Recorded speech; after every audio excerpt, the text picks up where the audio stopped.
For today's video, gagawa ulit tayo ng shurak. Shurak to na medyo maliit lang siya kaysa sa mga ginagawa natin dati na meron siyang drawer o hidden drawer sa pinakailalim niya. Yan, naglalagay na ako ng groove dito para sa kanyang backing. Para susot lang natin yung backing niya. Malinis siyang tingnan pagka ganun kasing klase.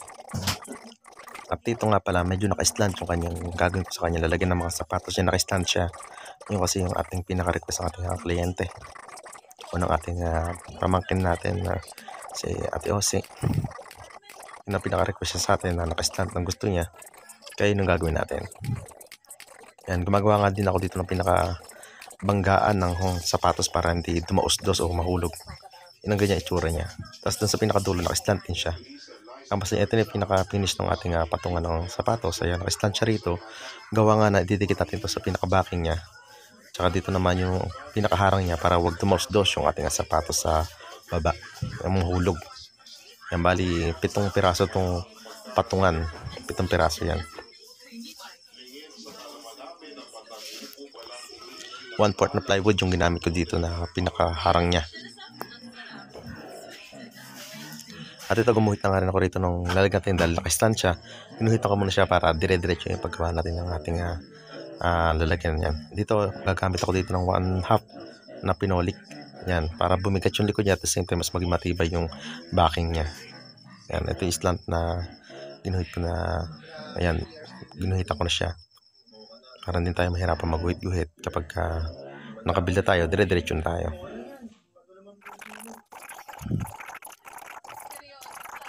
Start na nga tayo dito sa building.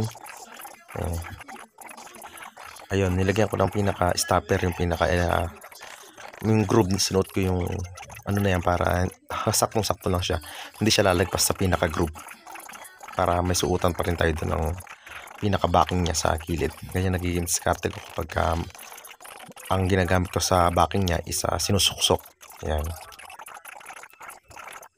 Mapapansin nyo, nakaslant na nga siya. Yan, dire-diretso tayo. Ayan, may mga guhit na. Kung papasin nyo, ilalim may guhit na.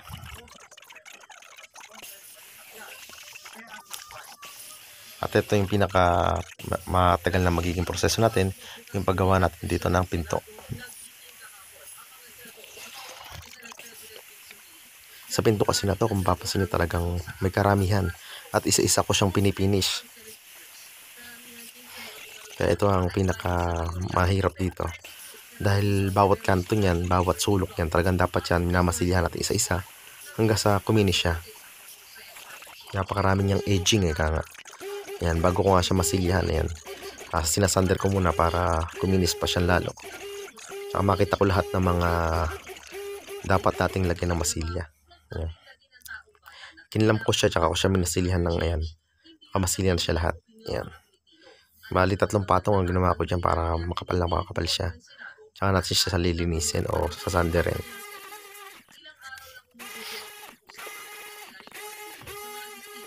Yan. Sinander ko muna siya na magkakasama bago ko siya pag-iwahiwalayin para konting sander na lang pagka nag-iwahiwalayin na siya.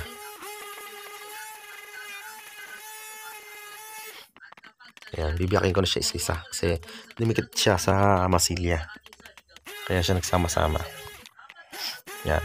Imamanual ko naman siya ngayon dito ng isa-isa siya. Papasan nyo. Yan.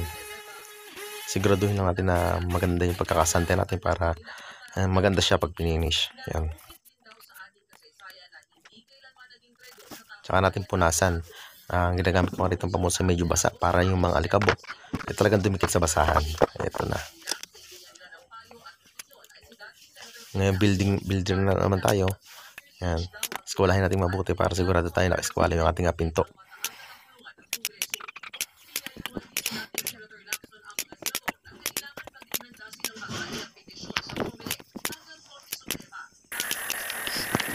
Ginawa ko nga lang ng diskarte, pinatong ko yung second door para mas maging accurate yung ating pinto o kailangan pantay siya. Ayan, papasin nyo, pantay na pantay siya. Maganda siyang tingnan. Tapos pinako ko nga rin pala siya ng 1.5 inches na pako na finishing. Medyo ang ginawa ko rito, may naka-stand siya para hindi siya lumagos sa kabila. At the same time, maging matibay yung pagkakakapit ng ating plyboard sa kapwa niya plyboard na yan. Ayan, papasin nyo, naka-stand siya. Ayan, naka-stand yung pako natin para hindi siya lumusot sa kabila. Dahil 1.5 yan, yung medyo pako lumulusot yung pinakadulo niya sa kabila pagka nakadiretso yung pako natin yan. Kung meron sana ng pako na 1 1/4, mas mainam sana yung ganun. Kaya in-stand ko nga lang yung pagkakalagay ko dyan para hindi tumagos yung pinakatulis ng pako dun sa kabilang side. Dahil nilulubog ko pa kasi yung pako na yan. Eh, pagka nilubog na yung pako, lulusot na siya sa kabilang side. Ito na yung pinaka-hidden drawer niya, papasin nyo. Yan, mahaba siya. Yung pinaka-handle niya, yung sa pinakadulo. Yan, binit ko na siya. Ngayon ko na yung drawer face niya. Yan, gumamit ako dyan ng black screw na 1 1/4 ang haba niya. Hindi siya lumulubog sa ilalim. Yan. Yan, preparado na rin siya para sa ating finish. Ayan, masilya ko na yan, liha ko na rin yan. Ang next step na lang natin dyan eh, ipa-primer naman na natin siya ngayon. Yan, masilyado na lahat. Polytop, ginamit ko dyan pang masilya sa mga lubog. Yan, ito door niya. Prepare na rin. Kasama tong ating pinaka-drawer. Ayan. Hidden drawer yan. Hidden drawer. Ayan, nakasama na rin siya dyan. Ayan. Start na tayo dito mag-primer. Epoxy primer ginagamit ko dito sa pagpa-primer o pagka-pintura natin dito. After ko siya ma-primer, papasin nyo, naka-primer na yan. Ayan, naka-primer na. Pati yung mga pinto na yan, naka-primer na rin siya. Ayan. Sinasabi ko yung pinto para isang spray na lang ako. Hindi yung patutuin ko kabilang side, sa kabilang side. Kaya sinasabi ko siya. Bago ko siya, ayan, papasin nyo, hindi ko lang napakita pero ito is binatakan ko ulit siya na isang batak pa ng masilya. Para mas lalo pang maging smooth yung finish niya. Kaya ngayon nililiha ko na ulit yung kanyang pinakamasilya. Minasilyahan ko lang siya na manipis ulit. Kahit yung pinakalabas lang yung minasilyahan ko dito para mas lalo maging maganda yung finish ng labas o yung kitang-kita. Saka kailangan talaga dito yung pagliliha. Talagang kailangan makita natin lahat ng sulok-sulok dyan na may mga sabit-sabit. Kailangan talaga matanggal yun para mas maging maganda yung ating finish.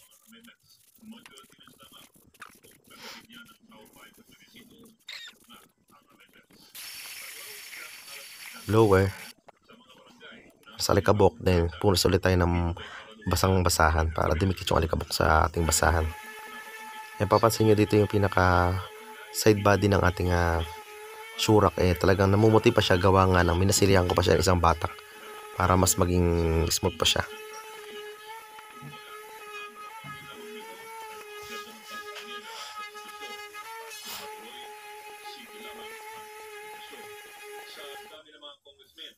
Yan, start na ako dito magbuga ng kulay niya. Chocolate brown o dark brown yung pinaka kulay na to.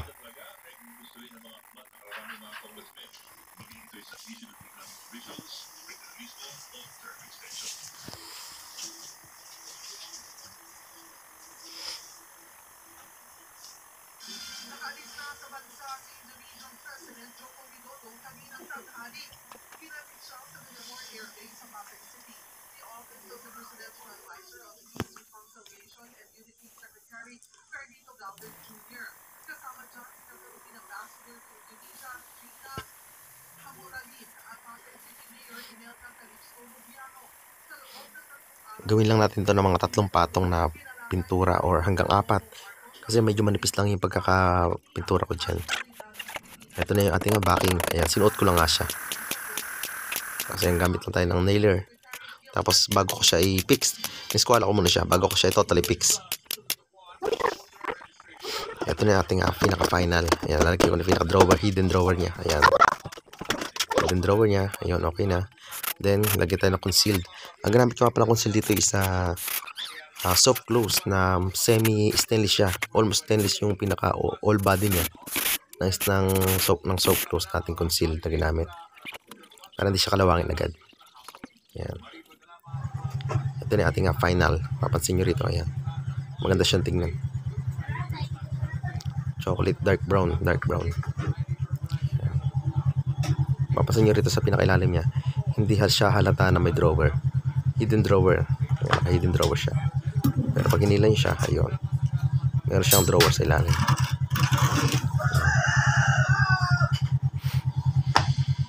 para mas maging maganda siya. Yan. Hindi halata yung ating pinaka hidden drawer dito. Yan, ganun lang guys. Thanks for watching.